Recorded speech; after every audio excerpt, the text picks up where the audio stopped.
Elsewhere in the news today, generations of people remembering the life and legacy of the Reverend Jesse Jackson. Family says the civil rights icon and two-time presidential candidate died peacefully at his home overnight at the age of 84. ABC's Christiane Cordero with details on how he's being remembered.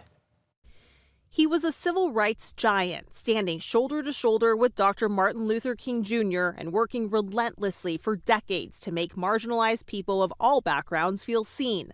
Reverend Jesse Jackson died peacefully in his sleep, according to family, at 84 years old. His daughter, Santita, remembers her dad as someone of tremendous courage who cared deeply for his family. He said, "I'm not going to leave you a lot of money. The money I've made, I follow Dr. King's example, I give it to the movement. But what I will try to do is give you a rich life, rich experiences where you're going to meet people, you're going to see things. Some of them will be famous, some of them will not be, but they will all be important." Jackson famously formed a rainbow coalition of marginalized groups, a mission that still operates today at his organization's headquarters in Chicago. He ran for president twice, in 1984 and 1988. I was not born with a silver spoon in my mouth. I had a shovel programmed for my hand.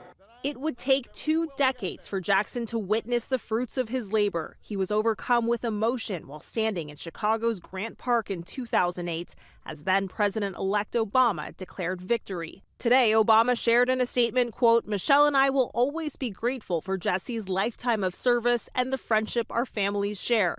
We stood on his shoulders." Reverend Al Sharpton considered Jackson a mentor and today implored people of all generations to make sure his legacy endures. Jesse Jackson changed American politics. Jesse Jackson changed the civil rights movement. He was a consequential and transformative figure.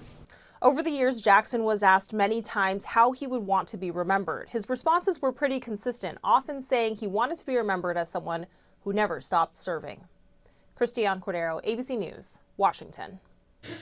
Governor Newsom mourning the Reverend Jackson today, saying on social media that Jackson was one of America's greatest civil rights champions. He said in part, quote, "His footprints are found in every modern movement for justice. In California, he stood with farm workers in the Central Valley. He marched in Los Angeles and Oakland and inspired students across our state to lead and organize," end of quote.